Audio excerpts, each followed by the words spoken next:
ചേച്ചി 110.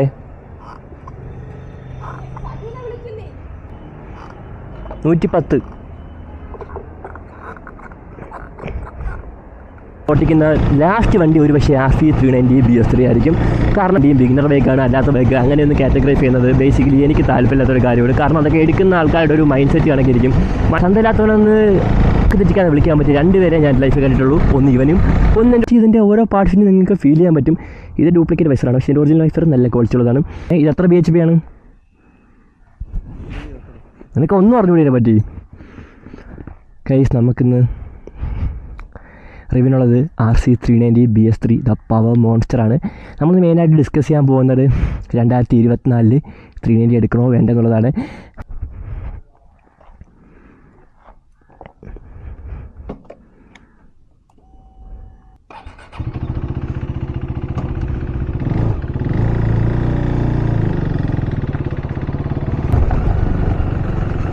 യെസ്, അപ്പോൾ ഇതിൻ്റെ ഒരു SOF നോട്ട് എൻ്റെ സൗണ്ടിനെ കാട്ടി കുറച്ച് ലൗഡായിട്ട് നിങ്ങൾക്ക് കേൾക്കാൻ പറ്റും.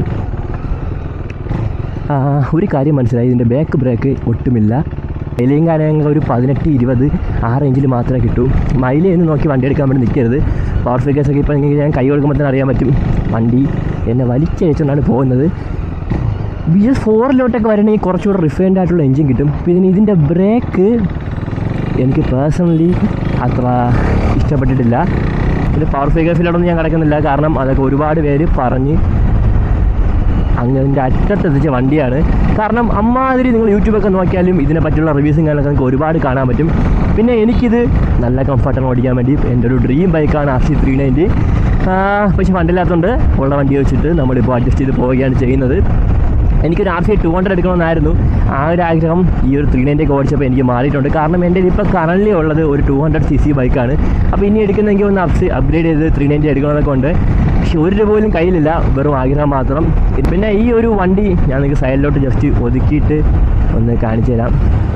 ഇതിൻ്റെ ബാക്ക് ബ്രേക്ക് ഒട്ടുമില്ലെന്ന് വെച്ചാൽ ഒട്ടുമില്ല. കേസ് ഒരു നോർമൽ വണ്ടി പോലെ അല്ല ഒരിക്കലും RC. കാരണം ഇപ്പോൾ എൻ്റെ വണ്ടിയിൽ തന്നെയാണെങ്കിൽ ഞാൻ ഒരുപാട് മോഡിഫിക്കേഷൻ കാര്യങ്ങൾ ചെയ്തിട്ടുണ്ട്. അപ്പോഴാണ് എനിക്ക് കുറച്ച് ലുക്കിലോട്ട് കൊണ്ടുവരാൻ പറ്റിയത്. പക്ഷേ RCയിൽ ഈ ഒരു പവർ പാർട്ട് വൈസറും ഹഗ്ഗർ ഊരിക്കളഞ്ഞ്, ഹഗ്ഗറൊന്നും ഊരണ്ടായി, പവർ പാർട്ട് വൈസർ തന്നെ വെച്ചാൽ തന്നെ നല്ല രീതിക്ക് ഒരു ലുക്ക് നിങ്ങൾക്ക് എൻഹാൻസ് ചെയ്യാൻ പറ്റും. ഇതിൻ്റെ ഒരു റോഡ് പ്രസൻസ് എന്ന് പറയുന്നത് ഭീകരമാണ്. പണ്ടോട്ടേ ഞാൻ ഒരു KTM RCയുടെ ഫാനാണ്. ഇതിൻ്റെ മിററൊന്നും ഊരി മാറ്റിയില്ലെങ്കിലും ആ ലുക്ക് എനിക്ക് നല്ല രീതിക്ക് ഇഷ്ടപ്പെട്ട ലുക്കാണ് ഇതിന് വരുന്നത്. എന്നെ ആരോ വിളിക്കുന്നു. ഹലോ, പറയടാ. എന്താടാ?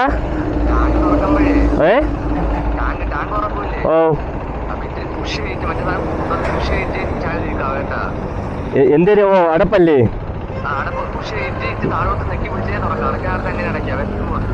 ഓക്കെ, ശരി. ഇതിനൊരു ഭീകരമായിട്ടുള്ള റോഡ് പ്രസൻസാണ് വരുന്നത്. ഈ ഒരു പവർ പാർട്ട് വൈസർ മാത്രം കയറ്റിയാൽ മതി വണ്ടിയുടെ ലുക്ക് കംപ്ലീറ്റ് ആയിട്ട് എൻഹാൻസ് ചെയ്യാൻ വേണ്ടി. ഇത് ഇറങ്ങിയിട്ട് ഇപ്പോഴും ഈ ഒരു ലുക്ക് എല്ലാ വണ്ടിയിലും പിടിച്ച് നിൽക്കുന്നുണ്ട്. ഈ ഒരു RC 390 BS6 പുതിയ വെർഷൻ്റെ ലുക്ക് എനിക്കത്ര ഇഷ്ടപ്പെട്ടില്ല. അതെനിക്ക് ഓട്ടിക്കണമെന്ന് പോലും തോന്നുന്നില്ല. അമ്മാതിരി ഒരു ഡീഗ്രേഡഡ് ലുക്കാണ് എനിക്കത് കിട്ടിയിട്ടുള്ളത്. പിന്നെ ഇതിൻ്റെ SOF നോട്ട് കേൾപ്പിച്ചു തരാം. പക്ക റോ SOF നോട്ടാണ് ഇതിൽ വരുന്നത്. ഈ ഒരു കൈ കൊടുക്കുന്നതനുസരിച്ച് നല്ല രീതിക്ക് കയറി പോകുന്നുണ്ട്. എന്ന് വെച്ചാൽ ഇപ്പം ഞാൻ പതുക്കെയാണ് പോകുന്നത്.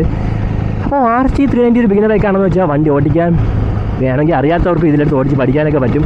ഒന്ന് മൈൻഡ് വെച്ചാൽ മതി. ഇപ്പോൾ ഇത് കൈ കൊടുത്താൽ നല്ല രീതിക്ക് കയറി പോകുമെന്ന് എനിക്കറിയാം. പക്ഷേ ഇപ്പോൾ ഞാൻ വണ്ടി എടുത്തതേ ഉള്ളൂ. കുറച്ച് നേരം ഓടിച്ച് വണ്ടിയുടെ ഒരു കാര്യങ്ങളൊക്കെ മനസ്സിലായി.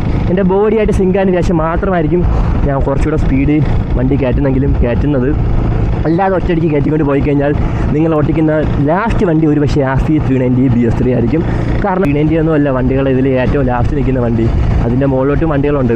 മര്യാദയ്ക്കൊക്കെ കഴപ്പൊക്കെ കാണിക്കാതെയൊക്കെ വണ്ടി ഓടിച്ച് പോയി കഴിഞ്ഞാൽ കുറച്ചുകൂടെ നാൾ ജീവിക്കാം. ഒരുപാട് വണ്ടികൾ നിങ്ങൾക്ക് ടെസ്റ്റ് ഡ്രൈവ് ചെയ്യാം, ഓടിക്കാം, ഒരുപാട് കാര്യങ്ങളൊക്കെ ചെയ്യാൻ പറ്റും. പിന്നെ ഇത് നല്ല രീതിക്ക് കുടിക്കും. ഇതിന് കുറച്ച് ദാഹജലം ഞാൻ കുറച്ച് ചെയ്യുമ്പോൾ എന്തായാലും കൊടുക്കണം. എനിക്ക് ഒരു 500 വണ്ടിയൊക്കെ ടെസ്റ്റ് ഡ്രൈവിന് എടുത്തിട്ട് 500 രൂപയൊക്കെ ദാഹജലമൊക്കെ കൊടുത്തിട്ട് തിരിച്ച് കൊണ്ടുകൊടുത്ത് ഓണറിനെ ഒന്ന് സന്തോഷിപ്പിക്കണം എന്നുള്ള ആഗ്രഹമൊക്കെ എനിക്കുണ്ട്. പക്ഷേ ആഗ്രഹം മാത്രം പോരല്ലോ, അതിനോട് ഇൻകമും വേണം. തൽക്കാലം ഞാൻ ഒരു 4-5 കിലോമീറ്റർ ഓടിയിട്ട് ഒരു 110 രൂപയ്ക്കുള്ള ദാഹജലം കൊടുത്ത് അതിനകത്തുള്ള സന്തോഷം അവന് കൊടുക്കാം. അതിൽ കൂടുതൽ കൊടുക്കേണ്ട രീതിക്കുള്ള ഇൻകം എനിക്കില്ല. അപ്പോൾ ഇൻകമിൻ്റെ കാര്യം പറഞ്ഞപ്പോഴാണ് guys, if you are new to my ചാനലൊന്ന് സപ്പോർട്ട് ചെയ്ത് എന്നെ ഒന്ന് ഹെൽപ്പ് ചെയ്യണം. ദാഹജലം വരിക.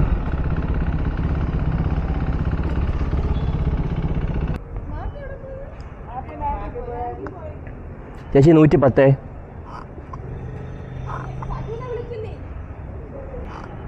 $110.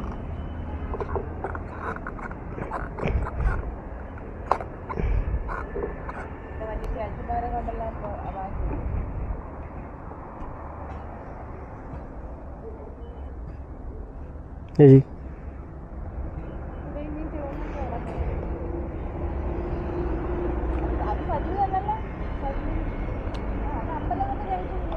അതല്ല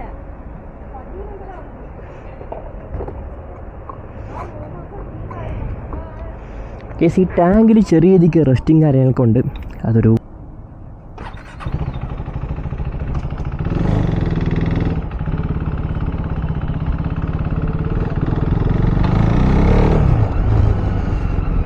ഇവൻ്റെ ടാങ്കിൽ ചെറിയ രീതിക്ക് റെസ്റ്റൊക്കെ ഉണ്ട്.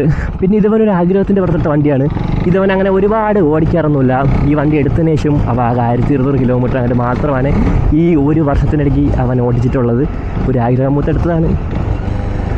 ബട്ട് ഈ എന്തൊക്കെ പറഞ്ഞാലും വല്ലപ്പോഴും ഓട്ടിക്കുന്നുണ്ടെങ്കിലും ആ ഓട്ടിക്കുന്ന സമയം പക്കാ നിങ്ങൾക്ക് ഓർത്താണ്. ഇതിപ്പോൾ കൈ കൊടുത്താൽ കയറി പോകുന്ന പോലും അറിയാൻ പറ്റില്ല. ഞാൻ ഇപ്പോൾ 3rd ഗിയർ മാത്രമാണ് മാറിയത്. പക്ഷേ ഇങ്ങനെ പോയി കഴിഞ്ഞാൽ പെട്ടെന്ന് പാടാവും. ഞാൻ ഇപ്പോൾ കുറച്ച് ഒന്ന് കൈ കൊടുക്കാൻ കാരണം വണ്ടി ഞാൻ ഓടിച്ച് എനിക്ക് ചെറുതായിട്ട് അതിൻ്റെ ഏകദേശം ബ്രേക്കിങ്ങും ഗിയറിങ്ങും ഒക്കെ മനസ്സിലാണ്ടാണ് ഞാൻ ഇപ്പോൾ കുറച്ചുകൂടെ ഒന്ന് സ്പീഡ് എടുത്തത്. നേരത്തേക്ക് ഞാൻ ഇത് സ്പീഡൊന്നും അല്ല, ഇതിൻ്റെ ഒരു കേപ്പബിലിറ്റിയൊക്കെ വെച്ചിട്ട് പറയുകയാണെങ്കിൽ ഞാൻ ഓടിച്ച് വന്ന് വെച്ച് നോക്കുകയാണെങ്കിൽ ഇതൊരു സ്പീഡ് തന്നെയാണ്. ഒരു 10-20 കിലോമീറ്ററൊക്കെ ഓടിച്ച് കഴിഞ്ഞാൽ വണ്ടി നമ്മളോട് അഡാപ്റ്റ് ആവും. പിന്നെ നമുക്ക് കുറച്ചുകൂടെയൊക്കെ കത്തിക്കാം. അപ്പോൾ വണ്ടി എടുത്ത ഉടനെ കത്തിച്ച് അങ്ങ് അവനെ തോപ്പിക്കാം ഇവനെ തോപ്പിക്കാം എന്നൊരു മെൻറ്റാലിറ്റിയോടെ തന്നെ വണ്ടി എടുക്കുന്നെങ്കിൽ ഒരുപാട് നാളും നിങ്ങൾ കാണാൻ ചാൻസ് ഇല്ല. പിന്നെ ഇപ്പോൾ ഒരു ലിക്കിമോളി 390 എന്ന് പറഞ്ഞ അടുത്തൊക്കെ ഉണ്ട്. ആഫി 390 ഒക്കെ ഓടിച്ച് കണ്ണാപ്പിത്തരം കാണിച്ചിരിക്കുന്നത്. തന്തല്ലാത്തനെന്ന് വെച്ചാൽ അവൻ്റെ കയ്യിരിപ്പും ശരിയല്ല, പെരുമാറ്റവും ശരിയല്ല. അത് ഞാൻ അവനെ കളിയൊക്കെ ഒരു വീഡിയോ ഇട്ടപ്പോൾ എനിക്ക് മനസ്സിലായിരുന്നു. ആൾക്കാരൊക്കെ വളരെ മോശം കാര്യമാണ് അവനെ പറ്റി പറഞ്ഞത്. തന്തല്ലാത്തവനൊന്ന് വാക്ക് തെറ്റിക്കാതെ വിളിക്കാൻ പറ്റിയ 2 പേരെ ഞാൻ ലൈഫിൽ കണ്ടിട്ടുള്ളൂ. ഒന്ന് ഇവനും, ഒന്ന് എൻ്റെ കൂടെ കോളേജിൽ പഠിച്ചൊരു പയ്യനുണ്ട്, അവനുമാണ്. ഇതിൻ്റെ ബാക്ക് ബ്രേക്ക് നല്ല രീതിക്ക് കുറവാണ്. ഫ്രണ്ട് അത്യാവശ്യം ഫുള്ള് പിടിച്ചാലൊക്കെ ഉണ്ട്. അപ്പോൾ ആ ഒരു രീതിയിൽ അവൻ സ്ഥിരം ഓട്ടിക്കുന്നതുകൊണ്ട് അവനിത് കുറച്ച് കത്തിച്ചൊക്കെ പോകാൻ പറ്റും. ബ്രേക്കിങ്ങിനൊന്നും അവന് പ്രശ്നമല്ല. ഞാൻ ഇതിപ്പോഴാണ് എടുത്തതുകൊണ്ട് കുറച്ച് ടാസ്ക്കാണ് എനിക്ക് ഓടിക്കാൻ. പക്ഷേ ഇപ്പോൾ കുറച്ച് ഓടിച്ചപ്പോൾ എനിക്ക് അത്യാവശ്യം സ്പീഡിലൊക്കെ പോകാൻ പറ്റും. ഒരു ട്രാഫിക്കൊക്കെ ഉണ്ട്.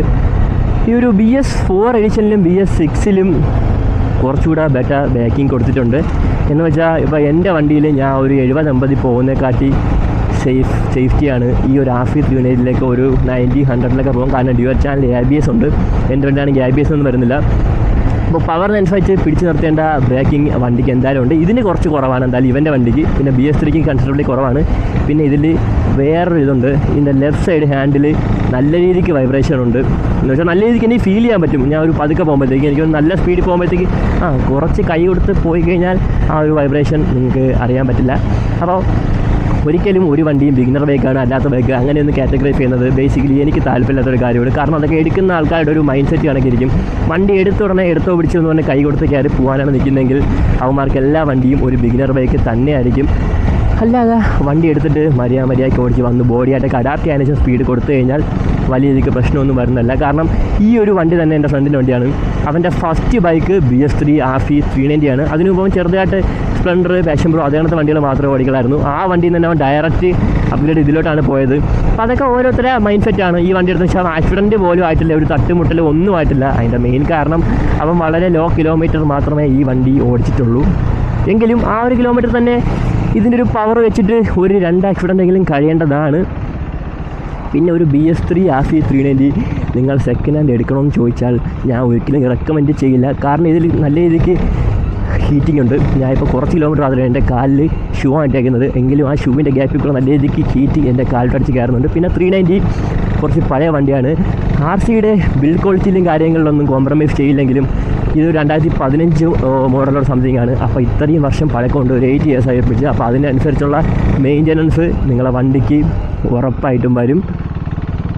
അപ്പോൾ ആ ഒരു മെയിൻ്റനൻസ് ഒക്കെ ചെയ്യാൻ വേണ്ടി നിങ്ങൾ റെഡി ആണെങ്കിൽ മാത്രം ഗോ ഫോർ ആഫി 390 BS3. പിന്നെ ഇത്രയും പവർ ഉള്ളതും അന്നൊക്കെ ഒരുപാട് മെച്യൂരിറ്റി ഇല്ലാത്ത ആൾക്കാർ എടുത്തത് കൊണ്ടും ഇതിനൊക്കെ ആക്സിഡൻ്റൊക്കെ ഉണ്ടായിരിക്കേണ്ട ചാൻസസ് വളരെ കൂടുതലാണ്. നിങ്ങൾ ആഫി 390 BS3യുടെ കാര്യം നോക്കുകയാണെങ്കിൽ തന്നെ 4th owner 5th owner 6th ഓണറൊക്കെ കാണും. അപ്പോൾ അത്രയും പേരുടെ കയ്യിൽ നിന്ന് കൈമറിഞ്ഞ് വന്നൊരു വണ്ടി എന്തായാലും 1-2 ആക്സിഡൻ്റൊക്കെ കഴിഞ്ഞാലും ഫുള്ളായിട്ട് റീസ്റ്റോർ ചെയ്തൊക്കെ ആയിരിക്കും വണ്ടി ഉറപ്പായിട്ടും എടുത്തേക്കുന്നത്. അപ്പോൾ അങ്ങനെയുള്ള കാര്യങ്ങളൊക്കെ ഒന്ന് നോക്കണം 390 എടുക്കാൻ വേണ്ടി. പിന്നെ നിങ്ങൾക്ക് 390 ആണ് ഇഷ്ടം, ഒരാഗ്രഹം ഉണ്ടെങ്കിൽ പിന്നെ ഒന്നും നോക്കിയിട്ട് കാര്യമില്ല. മെയിൻ്റനൻസ് ഒക്കെ നിങ്ങൾ വണ്ടി എടുക്കുന്നവരൊക്കെ ഉള്ളൂ. മെയിൻ്റനൻസ് ഒക്കെ പ്രശ്നമായിട്ട് എടുത്തു കഴിഞ്ഞാൽ എവിടെന്നെങ്കിലുമൊക്കെ ഫണ്ട് സെറ്റാക്കി നിങ്ങൾ മെയിൻ്റനൻസും കാര്യങ്ങളെല്ലാം ഉറപ്പായിട്ടും ചെയ്തിരിക്കും. ഞാൻ എൻ്റെ എസ്-ഓഫ് നോട്ടൊന്ന് കേൾപ്പിച്ചു തരാം. ഈ ഒരു എസ്-ഓഫ് നോട്ട് വെച്ച് വണ്ടി ഓടിക്കാൻ നല്ല രസമുണ്ട്. സത്യം പറഞ്ഞാൽ ഇതിനൊക്കെ എസ്-ഓഫ് മാറ്റി വെക്കുന്നതിലോട്ട് എനിക്ക് താല്പര്യമില്ല. BS4ലും BS6 ഒരു സൈഡിൽ ഇട്ട് വരുന്ന എസ്-ഓഫ്റ്റാണ് വരുന്നത്. ഇതിൽ അണ്ടർവെല്ലിയാണ് വരുന്നത്. പക്ഷേ ആ എസ്-ഓഫ്റ്റിന് ഇത്രയൊരു സൗണ്ടില്ല, ഒരു കുറച്ചുകൂടെ സൈലൻ്റ് ആണ്. ചില ഹീറ്റിംഗ് നല്ല രീതിക്കുണ്ട്. എനിക്ക് കാലിൻ്റെ അവിടെയൊക്കെ നല്ല രീതിക്ക് അടിക്കുന്നുണ്ടായിരുന്നു. വണ്ടി ഓഫ് ചെയ്തിട്ട് ബാക്കി സംസാരിക്കാം. കാരണം വെറും 110 രൂപയുടെ ദാഹത്തിലോ മാത്രമാണ് ഇവന് കൊടുത്തത്. അതിലിപ്പം ഞാൻ ഓടിയിട്ട് വന്നപ്പോഴത്തേക്ക് തീരാൻ ചാൻസ് ഇല്ല. കാരണം ഞാൻ കുറച്ച് മാത്രമാണ് ഓടിയിട്ടുള്ളത്. ഈ ഒരു പവർ പാർട്ട് വൈസറും വെച്ച് കുറച്ച് റിംഗ് ലൈറ്റൊക്കെ വെച്ചിരുന്നെങ്കിൽ അടിപൊളി ലുക്കായതിന്. പിന്നെ ഈ ഒരു മിററിൻ്റെയൊക്കെ കാര്യം പറയുകയാണെങ്കിൽ നല്ല രീതിക്ക് വിസിബിലിറ്റിയൊക്കെ പ്രൊവൈഡ് ചെയ്യുന്നുണ്ട്. വിസിബിലിറ്റിയിലൊന്നും എനിക്കൊട്ടും ഒരു ബെറകിലോട്ടെടുത്ത് തോന്നില്ല. പിന്നെ ഇടത് സൈഡിൽ ഹാൻഡിൽ കുറച്ച് വൈബ്രേഷൻ ഉണ്ട്. അത്രയും കാര്യങ്ങൾ മാത്രമേ ഉള്ളൂ. പിന്നെ ഇതിൽ ഒരു കാര്യം നോക്കണം, BS3 എൻ്റെ വണ്ടിയിലും ഉണ്ടായിരുന്നു. എന്ന് വെച്ചാൽ ഇതിൻ്റെ ഒരു വാട്ടർ പമ്പിൻ്റെ സീലുണ്ട്, അത് പോയോന്ന് ഇടയ്ക്കിടയ്ക്ക് ചെക്ക് ചെയ്യണം. കാരണം അത് പോയി കഴിഞ്ഞാൽ കൂളൻ്റ് ഓയിൽ മിക്സാവും. അങ്ങനെ ചോടിക്കഴിഞ്ഞ് ഇഞ്ചിൻ പണിയായ RCയുടെ KTMൻ്റെ വണ്ടിയാണ്. എന്തായാലും ഒരു 40,000-50,000 ഉറപ്പായിട്ടും മുട്ടും. എൻ്റെ വണ്ടിയൊന്നും കണക്കല്ല. ഇതിൻ്റെ പാർട്സിനും കുറച്ച് പ്രൈസ് കൂടുതലാണ്. അപ്പോൾ വണ്ടി എടുക്കുന്നവരൊക്കെ ഉണ്ടെങ്കിൽ മെയിൻറ്റെയിൻ ചെയ്യാൻ പറ്റുമോ എന്നൊക്കെ നോക്കിയിട്ട് മാത്രം എടുക്കുക. കാരണം KTM ബജാജൊന്നും പോലെയല്ല, KTM പ്രൈസ് നല്ല രീതിക്കുണ്ട്. പക്ഷേ അതിനുള്ള ക്വാളിറ്റി ഇതിൻ്റെ ഓരോ പാർട്സിനും നിങ്ങൾക്ക് ഫീൽ ചെയ്യാൻ പറ്റും. ഇത് ഡ്യൂപ്ലിക്കേറ്റ് വൈസറാണ്, പക്ഷേ ഒറിജിനൽ വൈസർ നല്ല ക്വാളിറ്റി ഉള്ളതാണ്. ഇതേപോലെ ഓരോ പാർട്ടിലും നിങ്ങൾക്ക് ഇതിൻ്റെ ക്വാളിറ്റി മനസ്സിലാക്കാൻ പറ്റും. പിന്നെ ഇതിൻ്റെ ഡിജിറ്റൽ ഇൻസ്ട്രുമെൻറ്റ് ക്ലസ്റ്ററിനെ പറ്റി ഞാൻ ഒരുപാട് പറയാൻ നിൽക്കുന്നില്ല. ഒരുപാട് പേര് പറഞ്ഞ് തലമ്പിച്ച കാര്യങ്ങളാണ്. ജസ്റ്റ് ബേസിക് ആയിട്ടുള്ള കാര്യങ്ങളൊക്കെയാണ് വരുന്നത്. ഇത് അതൊന്നും ഞാൻ എന്തായാലും പറയുന്നില്ല. അപ്പോൾ ഈ ഒരു വണ്ടി സെക്കൻഡ് ഹാൻഡൊക്കെ എടുക്കാൻ നോക്കുകയാണെങ്കിൽ ഒരു കാര്യം ആലോചിക്കണം. BS3 ഒരു 8 വർഷം അടുപ്പിച്ച് പഴയ വണ്ടിയാണ്. അപ്പോൾ അതിനനുസരിച്ചുള്ള സർവീസ് മാത്രമല്ല, ഒരുപാട് പണികൾ നിങ്ങൾക്ക് കിട്ടാൻ വേണ്ടി ചാൻസ് ഉണ്ട്. പിന്നെ ഇത് നോക്കിയാൽ തന്നെ അറിയാൻ പറ്റും, ഒരു 6-7 6 ഓണർ 7 ഓണർ വണ്ടിയൊക്കെ കാണും. BS3 RP3 സിംഗിൾ ഓണറൊക്കെ കിട്ടാൻ ഭയങ്കര പാടാണ്. അപ്പോൾ അതിന് ഒരുപാട് മേറിൽ നിന്ന് കൈമറിഞ്ഞൊക്കെ വന്ന വണ്ടിയാണ്. ഒരുപാട് ആക്സിഡൻ്റൊക്കെ ഉണ്ടായിരിക്കാനും ചാൻസ് ഉണ്ട്. അപ്പോൾ അതൊക്കെ നോക്കിയെടുക്കുക. പിന്നെ പറ്റിക്കപ്പെടാൻ ചാൻസസ് കൂടുതലാണ്. MH വണ്ടിയൊക്കെ എടുക്കുമ്പോൾ നല്ല രീതിക്ക് പണി കിട്ടിക്കഴിഞ്ഞാൽ കയ്യിലേക്ക് അതിൽ പണിയാവും. എല്ലാവരും കഷ്ടപ്പെട്ട് കുറച്ചായിട്ടൊക്കെ ഫണ്ട് ശേഖരിച്ചായിരിക്കും വണ്ടി എടുക്കുന്നത്. അതിൻ്റെ കൂടെ പണിയും കൂടെ കിട്ടിക്കഴിഞ്ഞാൽ മനസ്സോടെ ആകെ മടുക്കും. അപ്പോൾ ഈ റിവ്യൂവിൽ ഇത്ര മാത്രം കാര്യങ്ങളാണുള്ളത്. വീഡിയോ യൂസ്ഫുൾ ആണെന്ന് വിചാരിക്കുന്നു. That's it today. പുതിയ വീഡിയോ കാണുന്നവരെ ബൈ ബൈ.